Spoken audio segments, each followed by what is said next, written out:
네, 우리 이 시간 하나님 말씀 보도록 하겠습니다. 오늘 은혜 받을 말씀은 요한복음 5장 1절부터 9절까지 말씀인데요. 저와 여러분이 한 절씩 같이 교독하도록 하겠습니다. 요한복음 5장 1절부터 9절, 제가 1절 읽겠습니다. 그 후에 유대인의 명절이 되어 예수께서 예루살렘에 올라가시니라.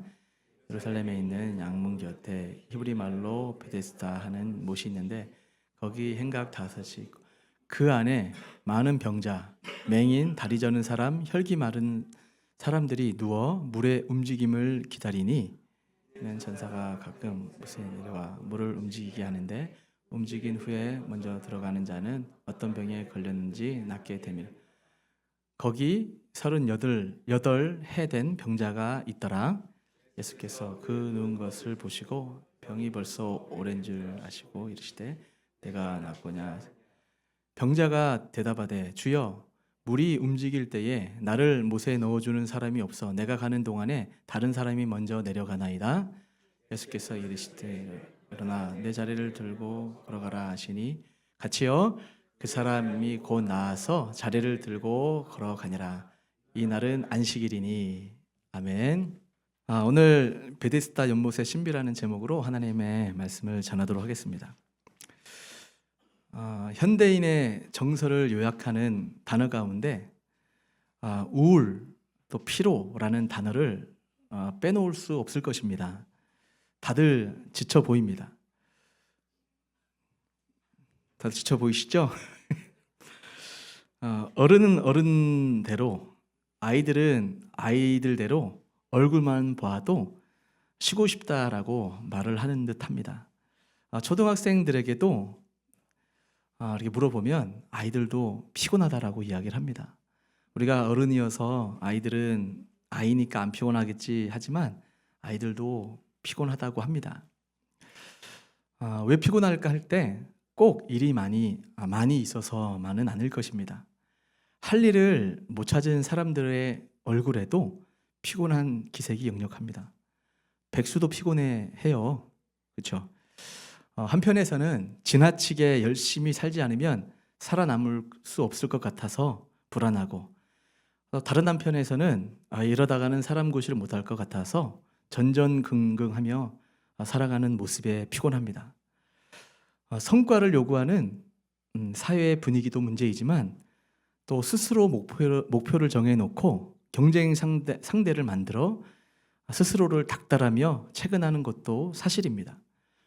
쉴 틈 없는 사회, 또 피로 사회, 과로 사회, 우울증 사회, 중독 사회를 우리가 살고 있습니다. 어쩌면 과로사 아니면 아사 가운데 하나를 선택하도록 강요받고 있는 것은 아닌지 싶습니다. 욕심 없이 살면 참 좋을 듯한데 욕심 없이 적당히 일하면서 살겠다고 생각을 하면 굶어 죽을 각오까지 해야 된다는 것이 우리의 현실입니다. 그렇다면 쉴 곳은 어디이며 참된 쉼은 어디에서 얻을 수 있을까요? 조용한 기도원이나 수도원 같은 데 가서 최소한의 노동만 하고 좋은 음식 먹으며 마치 나는 자연인이다라고 살아가면 사람이 진정 쉼이 있을까요? 물론 그런 특별한 공간에 있으면 도움이 되겠죠. 그런데 현실적으로는 우리의 삶이 그렇게 살 수 없다는 것도 문제이고, 제가 어느 분의 글을 보니까 15년째 수녀의 삶을 살고 있는 분이 이런 말을 하더래요. 이제 좀 쉬고 싶다. 그 말 가운데 굉장히 충격을 받았다라는 글을 읽은 적이 있습니다. 우리 예수 믿는 사람들 입장에서는 기도원이나 또 오로지 말씀만 보고 기도하고 최소한의 노동만 하면 우리의 영이 안식이 있어서 행복하게만 살 듯 싶은데 꼭 그런 것만은 아니라는 겁니다. 쉼의 문제는 곧 구원의 문제라는 것을 우리는 성경을 통해서 지금 확인해 보고 있습니다. 왜냐하면 성경에서 쉼 혹은 안식은 구원받은 백성들에게 하나님이 주시는 복의 내용이기 때문에 그렇습니다. 특별히 요한복음에서는 그 복을 영생이라고 표현합니다. 영생은 죽어서 가는 곳이 아니라, 물론 죽어서 가는 곳이 영생이라고도 말을 하지만 영생은 생물학적인 생명이 아니고 죽어서 천국에 가서 누리는 그런 생명도 아닙니다. 그것은 그리스도를 영접한 자들이 지금부터 하나님과의 관계 가운데 누리는 것이 생명, 영생이다라고 말씀을 합니다. 질적인 생명이고 관계적인 생명이고 언약적인 생명이다라는 것을 성경을 통하여 우리에게 말씀하고 있습니다. 그러면 우리로 하여금 그 영생을 누리게끔 하시기 위하여 하나님이 선택하신 방법이 무엇이죠? 그것은 성육신, 육신으로 이 땅에 오셔서 십자가에서 죽으시고 부활하신 이후에 우리를 성전, 장막 삼아 우리와 함께 거하시겠다고 한 것입니다. 우리가 지난번에 살펴보았어요. 우리를 성전 삼아 성령으로 거하시는 상태가 될 때 우리 예수 믿는 성도는 진정한 안식을 누리며 살아갈 수 있다는 것입니다. 그러면 하나님은 어떤 공동체를 거처 삼아 임재하실까요? 자, 오늘 요한복음 5장의 말씀은 그 주제와 관련해서 안식의 공동체, 성전 공동체, 성령 공동체는 바로 이러한 공동체여야 된다는 것을 말씀하고 있습니다. 좀 더 먼저 이 부분에 대해서 정리를 하자면 그러합니다. 우리가 다 교회 다니고 이렇게 은혜 받겠다고 앉아 있지만 하나님은 정말 세밀한 분이시고 거룩한 분이시기 때문에 우리가 우리의 마음이 하나님이 거하실 만한 처소가 되지 못하면 어제는 성령 충만 늘 쉼에 안식의 삶을 살았다 할지라도 오늘이라 일컫는 날에 우리의 마음을 강팍하게 하고 하나님이 거주하셔서 우리의 영혼과 생각과 마음을, 저는 우리 권사님 기도처럼 우리 마음을 옥토바처럼 다스려주지 아니하시면 우리의 마음, 어제는 축복과 찬양을 말했던 사람이 요구를 하고 불평과 원망으로 다른 사람을 죽이기까지 하는 것이 한 입에서 두 말이 나온다고 하는 우리 야고보서의 말씀처럼 그런 삶을 살게 된다는 거예요. 그러니까 우리는 다 하나님의 은혜를 받고 싶고 하나님이 거하시는 성전이 되기 원하고 우리가 살아가는 삶 가운데 늘 영적인 안식, 쉼을 누리며 평안하게 살고 싶지만 그것이 우리만의 이론적인 바램만으로 되는 것이 아니라는 것을 우리는 잘 알아야 됩니다. 그런데 정말 가장 큰 문제는 사람들이 그 진정한 쉼을 얻는 방법을 곡해하고 오해해서 믿는 성도가 있다라는 거예요. 그래서 오늘 말씀을 통해서 우리 그런 부분들을 좀 살펴보았으면 좋겠습니다. 요한복음 저자는 이제 1장에서 청사진을 그려주었죠. 이 인자 위에 천사가 오르락 내리락 하며 즉 하나님 나라, 하늘과 땅을 잇대어 하나님의 뜻을 보여주는 그것이 1장의 가장 중요한 핵심 포인트라고 말씀을 드렸고, 지난주까지 이 4장을 마치면서 2장부터 4장까지의 포인트는 우리의 영생을 누리는 길은, 즉 하나님 나라에 들어가는 길은 오직 예수님 안에서 영적으로 다시 태어나는 것이다라고 우리는 배웠죠. 거듭남이라고. 니고데모에게 주님께서 가르치실 때에 영생, 위로부터 거듭나는 자만이 영생을 누릴 수 있고 구원을 받을 수 있다는 것을 말씀하시고, 이 요한은 생명을 주실 수 있는 그 예수님의 능력을 강조하기 위해서 2장과 4장 사이에 있는 그 표적들을 보여주셨어요. 물로 포도주로 만드신 가나안 이적을 시작으로 지난주에 왕의 신하의 아들을 살리시는 그 가나의 이적을 통하여 이 두 상황이 모두 예수님의 은혜가 있지 않고서는 슬픔과 절망에 빠질 수밖에 없는 그 자리를 예수님이 등장하시고 예수님이 개입하심으로 기쁨과 환희의 자리로 바꿔주신 그 말씀을 지난주까지 우리가 살펴보았습니다. 자, 그러면 오늘 5장부터 이제 차차 살펴보겠지만 잘 들으셔야 돼요. 오늘부터는 상황이 조금 전환이 되는 거예요. 5장부터 이제 8장까지는 오늘은 안식일을 설명하기 위하여 오늘 이 베데스다 연못에 38년 된 병자를 고치시는 그 사건을 통하여 무엇을 가르치냐면 안식이 뭐냐, 안식일이 진정한 어떤 의미를 갖고 있느냐를 5장을 통하여 설명을 하고요. 6장을 보게 되면 유월절, 오병이어 기적을 통하여 진정 하늘에서 내리는 떡과 피는 바로 예수 그리스도다라는 그 말씀을 6장에 설명을 하고, 7장, 8장을 보게 되면 초막절에 관련돼서 설명을 쭉 합니다. 이게 어떤 아주 묘한 신학적 의미가 담겨져 있냐면 나중에 시간이 있을 때 레위기 23장부터 26장을 살펴보면 이해가 될 거예요. 거기를 보게 되면 이 절기에 대해서 말씀을 하죠. 우리 지난번에 배웠죠. 절기하면 일단 기본적으로 안식일이 절기의 기본 핵심이에요. 안식일을 끼고 다 모든 절기가 시작되기 때문에 안식일 끼고 유월절 그리고 오순절 초막절 이게 3대 절기라고 말씀을 드렸어요. 이게 구약의 그림자일 때는 그런 식으로 절기를 지켜야 된다라는 것을 말씀하셨다면 예수님이 이 땅에 오셔서 그 모든 구약의 그림자 대신 그 율법의 말씀들이 예수님 안에서 이렇게 성취되고 있다는 것을 가르치고 있는 거예요. 그것이 지금 4장까지 말씀을 드렸고 오늘 이제 안식일을 대해 설명을 하고 6장에 유월절 설명을 하고 초막절 설명하고 쭉쭉쭉 예수님 안에서 이 구약의 율법들이 어떻게 성취되어 가고 있는지를 요한복음을 통해서 하나하나 우리가 이해한다라는 거예요.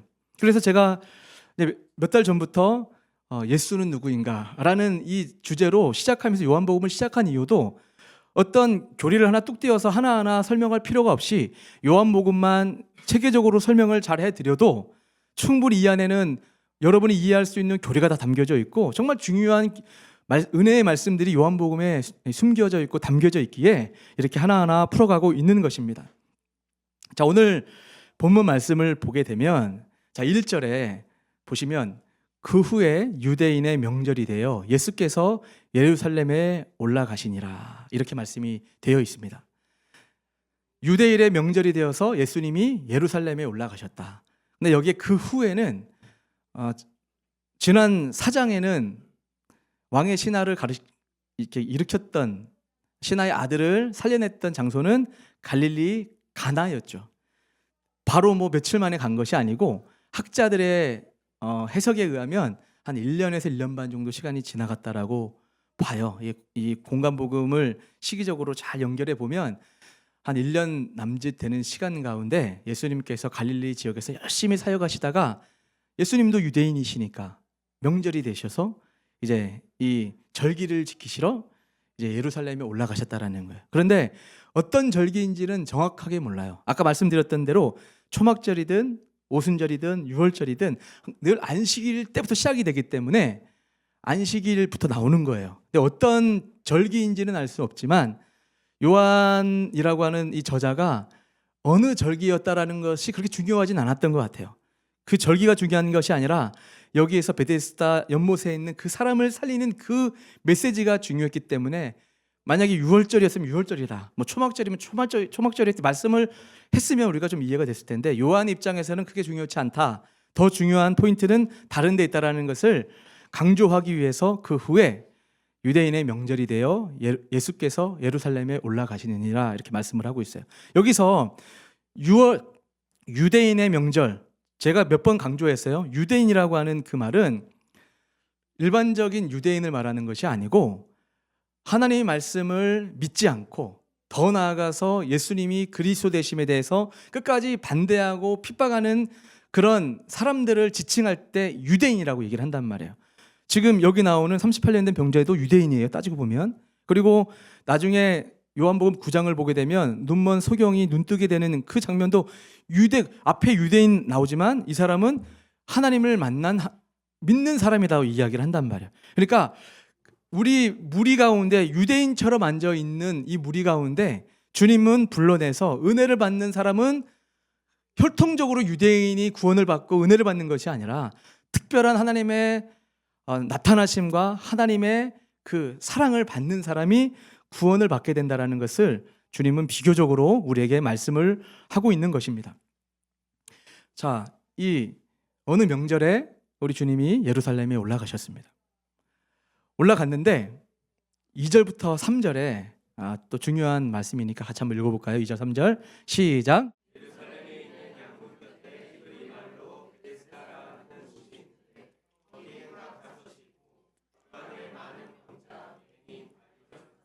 열기 많은 사람들이 물의 움직임을 기다리니 아멘.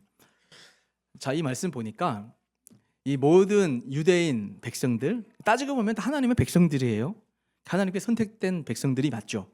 그런데 이 백성들이 그 여호와 하나님이 친히 제정해 주신 그 축제의 자리, 절기는 사실 기쁜 날이에요. 은혜를 기억하고 하나님이 구약 시대 때 어떻게 행하셨는지를 후대 사람들에게 절기를 이제 가르쳐 주시며 지켜라라고 한 것은 기쁜 거죠. 얼마나 그 명절 때 즐거웠겠어요. 아까 일부 때도 얘기했지만 디아스포라 유대인들이 1년에 3번씩 3, 4개월 만에 한 번씩 만나는 거잖아요. 그러니까 예를 들어서 뭐 김철이라고 하는 성도는 뭐 서울에 살다가 예루살렘에 오고, 뭐 영국에 살던 사람은 영국에 살다 오는 거예요. 얼마나 반갑겠어요. 각자의 서로 삶의 터전에 살다가 다음 절기 때 만나라고 만났을 거 아니에요. 그러니까 얼마나 즐겁고 교제의 장이 열렸겠어요. 북적북적대고 신나고 웃음소리가 넘치고 나름의 사장소리가 있었겠죠. 그런 상황에 우리 주님은 그 사람들에게 그 절기의 기쁜 명절에 초점을 갖지 않고 어느 누구에게 이 렌즈를 이제 초점을 맞추고 있냐면 전혀 다른 변방이라 말할 수 있고 예루살렘 북쪽 양문 옆에 있는 베데스다라는 그 연못을 집중하고 있는 것을 볼 수가 있습니다. 하나님의 초점은 북적북적 떠들고 있는 명절에 참석하고 있는 사람이 아니라 양문 곁에 베데스다 연못이라고 하는 그곳 옆에 정말 병자들, 누워있는 사람, 소망이 없는 사람들을 고치시기 위하여 외곽에 우리 주님이 가고 있다는 것을 우리가 꼭 기억할 수 있어야 됩니다. 자, 여기 지금 베데스다라고 하는 이 연못의 이름을 여러분이 이해할 필요가 있습니다. 베데스다라고 하는 것은 아까 히브리 이름이라고 했죠. 자, 이 말은 베이트와 헤세드의 단어의 결합 합성어예요. 베이트는 벳이라고 해서 우리 이전에 배웠던 것처럼 집이라는 뜻이에요. 베이트는 집이거든요. 그리고 헤세드는 뭐죠? 자비, 은혜, 긍휼. 그러니까 종합해 보면 자비의 집, 은혜의 집, 긍휼의 집이 베데스다 연못이란 말이에요. 근데 지금 아이러니하게도 그렇게 자비의 집, 은혜의 집, 긍휼을 받고 싶은 사람들의 그 열망 가운데 어떤 사람들이 우글우글 지금 자리 깔고 누워 있냐면 뭐라고 말씀하고 있어요? 많은 병자, 맹인, 다리 저는 사람, 혈기 마른 사람들, 이 사람들은 구약적으로 좀 해석을 해보면 하나님 앞에 저주받은 사람, 죄의 결과로 하나님 앞에 책망을 받은 사람이 저런 모습으로 나왔다고 구약 백성들은 믿고 있었어요. 그러니까 저 사람들은 격리된 사람이고 저기 혈기 마른 사람들을 문둥병으로도 보는 학자가 있습니다. 근데 정확하진 않아요. 하여간 중요한 것은 일반적 성도라고 하는 사람들의 입장에서 봤을 때는 가까이 하면 안 되는 사람, 죄인, 멀리 있어야 되는 사람들이 바로 이 베데스다 연못에 지금 진을 치고 있는 죄인들과 같은 사람들이었다라는 것을 우리에게 말씀을 하고 있습니다. 요한은 지금 이 장면을 통하여 우리에게 중요한 것을 가르쳐주고 있는 것입니다. 지금 저 부류의 사람들은 이류 혹은 삼류 시민으로 취급받았던 사람들입니다. 당시에 요한복음 9장에서도 날 때부터 소경된 사람을 보고서 예수님이 진흙을 이겨 눈을 뜨게 하잖아요.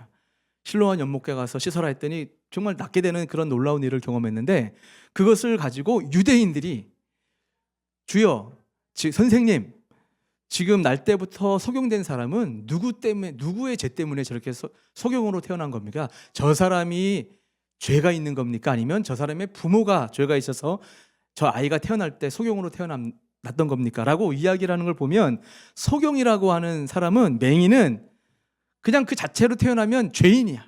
저 사람의 죄든지 부모의 죄로. 옛날에 가문에 흐르는 저주를 끊어라 뭐 이런 책 있었는데 그런 거 좋은 책 아니에요.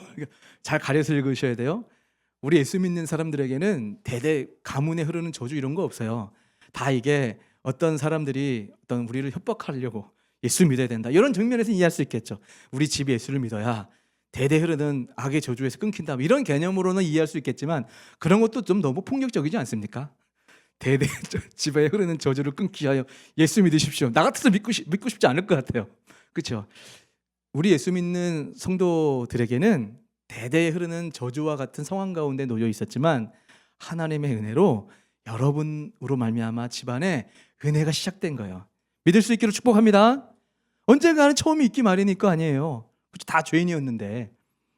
하여간 이 소경은 그때 당시에 죄인, 저기 나오는 그 맹인, 다리 저는 사람, 혈기 마른 사람들은 구원을 받을 수 없는 상태예요. 근데 여기 얼마나 저 사람들의 입장에서 봤을 때, 특별히 기록되어 있는 저 사람들의 입장에 봤을 때는 이곳이 얼마나 은혜 받고 싶고 정말 은혜 받고 싶은 갈망이 불타는 곳인지 모르지만 반대로 이들에게는 잔인한 곳이기도 합니다. 왜냐하면 자, 3절 4절 보니까 먼저 들어가는 자는 어떤 병에 걸렸든지 낫게 되미려라. 거기에 어떤 일이 있냐면 4절에 이는 천사가 가끔 못에 내려와 물을 움직이게 하는데 움직인 후에 먼저 들어가는 자는 어떤 병에 걸렸든지 낫게 되미려라. 이렇게 말씀을 하고 있어요. 베데스다 연못에 행각이 있는데 행각에 많은 사람들이 누워 있어요. 영적 상상력을 가지고 한번 상상해 보세요. 지금 저 사람들만 있는 게 아니라 수많은 사람들이 있어요. 피부병, 무좀 걸린 사람 등등 여러 가지 지저분한 병을 걸린 사람들이 다 있을 수 있어요. 그렇죠? 뭐 팔이 한쪽이 뭐 잘린 사람이 있을 수도 있고 여러 가지로 치유받아야 될 사람, 안병, 뭐 안질 있는 사람도 있을 수 있고 뭐 축농증 있는 사람, 뭐 별의별 병이 다 있을 수 있단 말이에요. 근데 여기에 어떤 단서가 있냐면 가끔씩 천사가 물을 동하게 되면 제일 먼저 들어가는 사람만 낫는다라는 거예요. 그러니 평상시 때는 이게 언제 이제 물이 동할지 모를 때는 예를 들어서 제가 별령아 우리 진짜 베데스다 연못에 들어가자, 우리 회복하자, 서로 동병상련에 이런 마음을 어깨동무하며 힘을 참 실어주고 서로 마음을 공감했을 터인데 이 물이 동하는 그 순간만 되면 서로 너도 나도 별령아 미안하다, 나부터 일단 낳고 그 다음에 너 들어가라 라고 했겠죠. 사람이 원래 교만하고 이기적이에요. 진심으로 여러분이 정말 배고플 때 다른 사람 눈이 안 들어오지 않습니까? 저만 그런 거 아니잖아요. 원래 사람이 그래요. 지금 석정 콧방귀 꼈어요 제가. 두고 봅시다. 이게 사람이 원래 본능적으로 마음은 언니로되 내가 절실하면 내가 죽겠다 싶으면 다른 사람이 보이지 않아요. 그건 정말 사실입니다. 그런 상태에 여러분 많은 사람들이 있는 가운데 저 사람들은 어떤 특징이 있냐? 여러분 소경이 제일 먼저 들어갈 수 있어요? 소리가 튀어가다가 행각이 머리 들이받죠. 여러분 다리 저는 사람이 빨라봤자 얼마나 빨리 가겠어요? 혈기 마른 자가 제대로 걷기나 하겠어요? 이거는 희망 고문이야. 희망 고문. 여러분 살아갈 때 정말 고통스러운 게 희망 고문 아닙니까? 저는 목회하면서도 정말 희망 고문이 제일 힘든 것 같아. 저도 우리 하나님께 불평 많이 했던 게 뭐냐면 진짜 솔직하게 제가 신앙이 진짜 성숙해지지 않았을 때 기대했던 것이 안 이루어지면 나중에 이런 말을 하는 거야. 내 이럴 줄 알았다. 이런 거 있잖아요. 여러분 그런 거 없어요? 이러면 그럴 줄 알았어. 하나님이 역시 내가 바라는 거 안 이루어주시더라고. 뭐 이런 식의 생각들. 근데 보면 저 사람은 좀 저런 복을 안 받았으면 좋겠는데 꼭 그런 사람도 잘 받아. 배가 아파요. 그래서 우리 주일학교 잘 나오신 분들은 이런 찬양, 아름다운 마음들이 모여야 되는데 미움, 다툼, 시기, 질투가 가득한, 굉장히 은혜되지 않습니까? 저는 목사가 돼서 그 노래가 정말 명곡이라는 것을 늘 생각해요. 우리 서로 사랑해야 되는데 미움, 다툼, 시기, 질투가 가득해요. 정말로. 여러분 우리가 이 사실이 우리가 어떻게 알 수가 있냐면 미움, 다툼, 시기, 질투가 가득했던 사람들이 처음에는 불쌍히 여기는 마음으로 서로를 돌아봤을지 모르지만 천사가 못에 내려와서 물을 동하게 하는 그 순간은 서로 좌절의 순간이에요. 서로 상처받는 순간이고 서로 핥히는 순간이라고요. 근데 이름은 은혜의 집, 자비의 집, 긍휼의 집이래요. 여러분 우리 예수원 교회가 예수님만 원하고 예수님이 원하는 교회가 됩시다라고 얼마나 아름다운 말이고 그런 교회가 되어야 되겠어요. 그러나 현실은 여러분 정말 진지하게 스스로 한번 돌아보세요. 내가 은혜 받지 못하고 내가 하나님을 만나지 못하면 옆에 있는 사람이 잘 되는 것이 그닥 기쁘지 않아요. 진심이에요. 여러분이 얼마나 성인인지 모르지만 정말 여러분이 은혜를 받지 못하고 여러분이 많은 상처와 아픔 가운데 하나님의 은혜로 치유되지 않으면 말만 기도할게요, 할렐루야 사랑합니다 하지 진심으로는 여러분 얼마나 기도해주고 얼마나 사랑하십니까? 반대로 여러분이 얄미운 사람이 잘 되면 배 아파요. 그것이 죄인된 사람의 특징이라는 거죠. 그러니까 이런 상태 가운데 얼마나 짠한지를 알 수 있느냐면 5절 6절이에요 5절 6절 말씀 5절 제가 거기서 38해 된 병자가 있더라. 그 중에서도 38년 된 병자가 있어요. 근데 이거를 신학자들의 어떤 해석에는 이렇게 보시는 분들이 있더라고요. 38년 된 병자가 있는데 이 38년 된 병자는 이스라엘 백성들을 얘기한다는 거예요. 왜냐하면 38년 동안 유대인들이 가데스바니아 12명 정탐꾼 사건 이후에 하나님 앞에 책망을 받아 여호수아 갈렙 말고는 애굽 땅에서 태어난 사람들은 광야에서 다 죽었죠. 40년이라 쉽게 알고 있지만 정확하게 38년이에요. 38년 동안 이들이 한 일이라고는 하나님의 선하심을 믿고 하나님의 은혜로 약속의 땅에 들어간다라고 하는 그 믿음을 가졌어야 되는데 이들이 왜 범죄하고 하나님 앞에 버림을 받게 되냐면 자기네 힘과 자기네 지혜가 있어야 그 약속의 땅에 들어갈 거라고 하는 헛된 믿음이 있었기 때문에 38년 동안의 교만이 싹튼 거예요. 원래 이 사람들은 유월절 어린 양의 피 바르고 구원받은 사람은 약속의 땅에 들어가는 것도 순전히 하나님의 은혜로만 들어가요. 광야 가운데서도 하나님의 은혜로만 구원받게 돼 있는데 광야에서 척박한 상황을 보니까 야, 우리가 정말 이 약속의 땅 갈 수 있을까?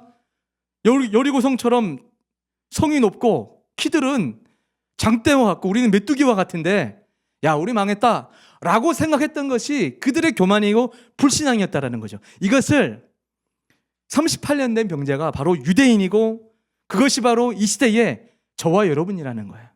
하나님 앞에 은혜를 받고 나의 처음부터 어디서 태어나서 무엇을 하다가 어디로 가는지를 아는 것이 지혜자일 텐데 모든 것이 다 은혜이고 하나님의 은혜 없이는 살 수 없는 것이 우리라는 것을 입술로는 고백하지만 현실로는 조금만 내 마음 같지 않으면 원망하고 불평하고 하나님의 사랑이 어디 있느냐, 주님의 선하심 노래했지만 정작 삶 가운데서는 정말 신실하심을 믿냐 이거죠.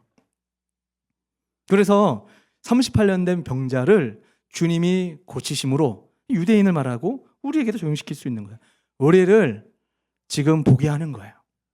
근데 여기에 어떤 짠함이 있냐면 6절 7절 보면 6절에 예수님께서 그 누운 것을 보시고 병이 벌써 오랜 줄 아시고, 여러분 우리 주님이 여러분의 마음 가운데 상처 입고 상황 가운데 나가지 못하는 그 여러분의 눈물을 알고 계십니다.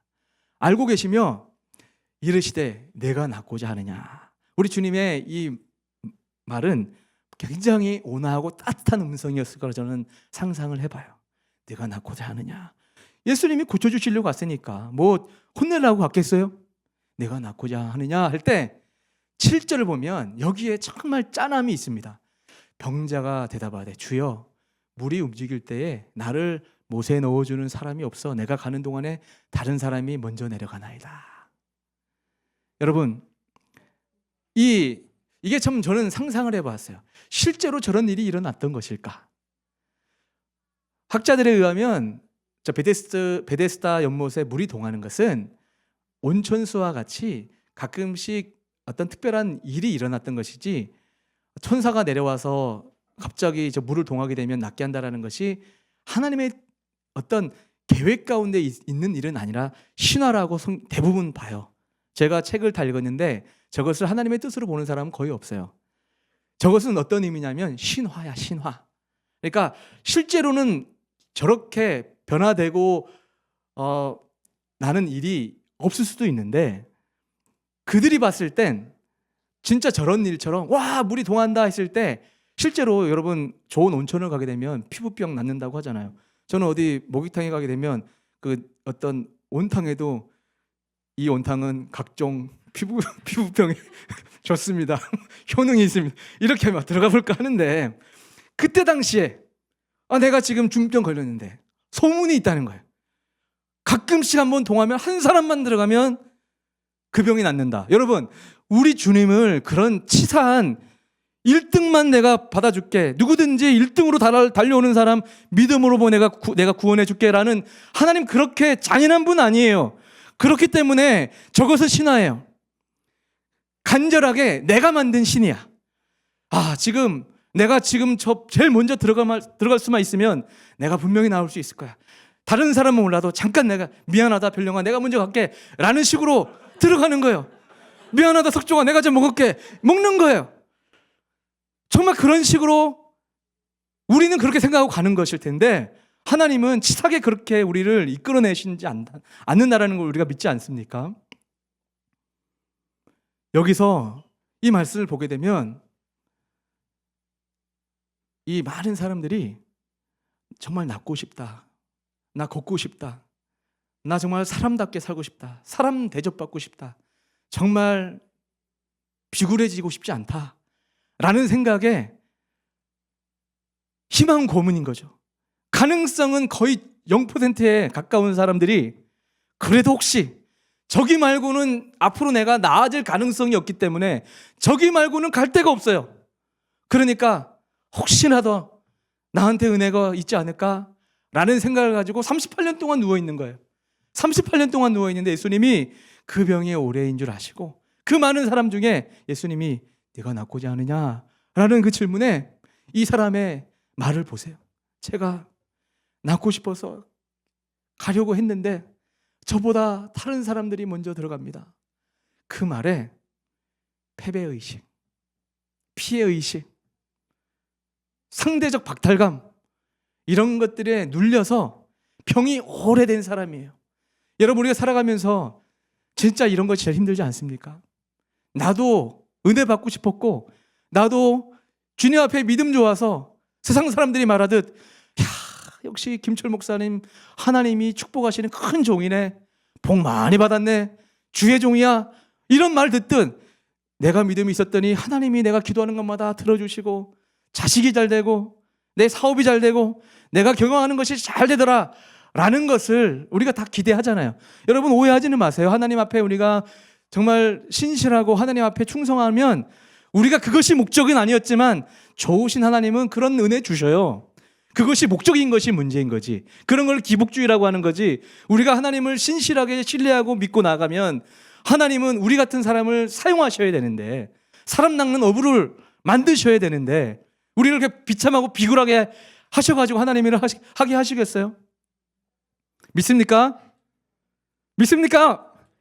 우리 에스원교회 성도들이 하나님의 은혜로 38년 된 병자 누웠던 것을 딱 걷고 당당하게 걸어서, 여러분, 그 사람이 무엇을 했든 못했겠어요? 하나님이 그렇게 함께 하시고 하나님 고치셨다고 하는 그 놀라운 은혜 가운데 무엇이든 못했겠냐고요. 무엇이든지 열정을 가지고 안 했겠어요? 은혜를 받아야 되지.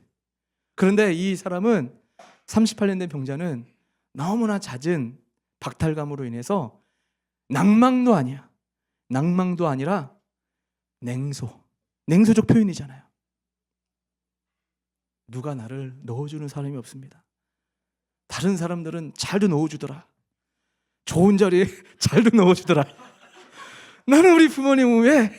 뭐 이런 생각들 한번 안 해보셨어요? 저는 가면서 정말 누가 잘들 넣어주더라고, 내 주변에 있는 사람들은. 저는 우리 하나님이 예수님께 넣어주신 줄 믿습니다. 할렐루야. 정말 이 사람의 입장에서 그 넣어주기를 바라는 곳이, 저곳에 들어가면 내가 나을 텐데, 저곳에 들어가면 내가 잘 될 텐데, 저곳에 들어가면 나 정말 떵떵거리며 힘있게 살 텐데 라고 하는 그것을 목적 삼아 주님을 보고 있는데, 여전히 지금 대화하고 있는 그분이 예수님인 줄 몰라요.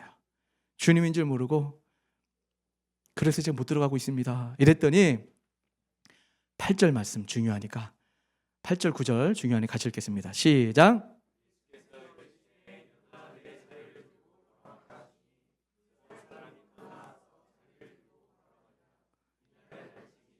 아멘. 자, 이렇게 우리 주님은 그 병자의 이해를 돕고 그 많은 사람들 보기에, 예를 들어 병자야 물로 들어가라, 나왔다면 야 역시 베데스다 연못은 능력이 있는 곳이구나 라고 했을 텐데 그 방법을 선택하지 아니하시고 말씀으로 나왔다, 누웠던 것 들고 일어나라, 말씀으로 하시는 것을 볼 수가 있어요. 사랑하는 성도 여러분, 뭘 말씀하고 있습니까? 우리 주님은 일단은 먼저 자비로우신 분이세요. 여러분이 더 많이 눈물을 흘리고 더 많이 상처받고 더 많은 상대적 박탈감을 가지고 냉소적인 마음 가운데 실망 가운데 놓여 있을 때 우리 주님은 더 불쌍히 여겨주시고 더 사랑해 주시는 그 하나님임을 오늘 여러분 믿을 수 있기를 주님의 이름으로 축복합니다. 그런데 가르쳐 주시는, 치료해 주시는 방법 또한 우리 인간이 생각하는 방법과 달리 가르치시잖아요. 그냥 말씀으로 일어나라, 내가 너 낫게 원한다. 여러분, 주님은 그 38년 된 병자를 고쳐주시기 위해서 그 많은 사람 중에 찾아가신 거예요. 오늘 여러분이 지쳐있고 힘들고 눈물을 흘리고 있는 상황에 있다면, 아니 주님 때문에 거의 38년 긴 시간 동안 간절히 찾고 있는 것이 딜레이되어 아파하고 있다면 낙심하지 맙시다.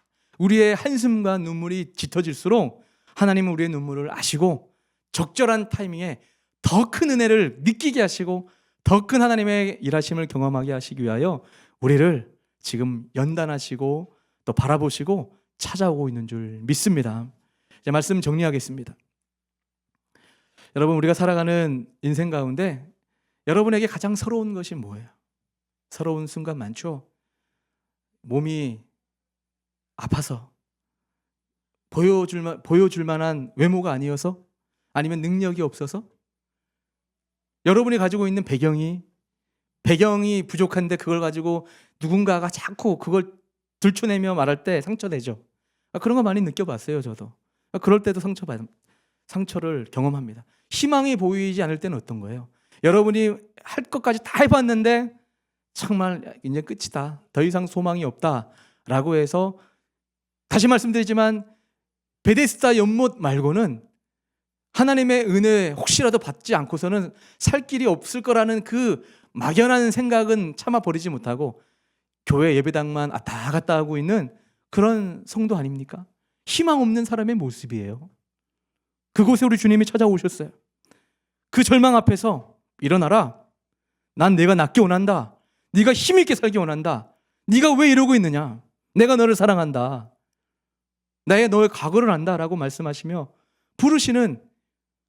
들려주시는 그 주님의 음성을 듣고 힘을 낼 수 있기를 주님의 이름으로 축복합니다. 우리는 낙심하고 힘없이 피곤해 쩔어 있는 상태가 아니라 힘들었지만 내 안에 힘주시는 그 하나님의 사랑, 부르심 가운데 다시금 힘을 얻고 힘을 내는 우리 성도님들 될 수 있기를 주님의 이름으로 축복합니다.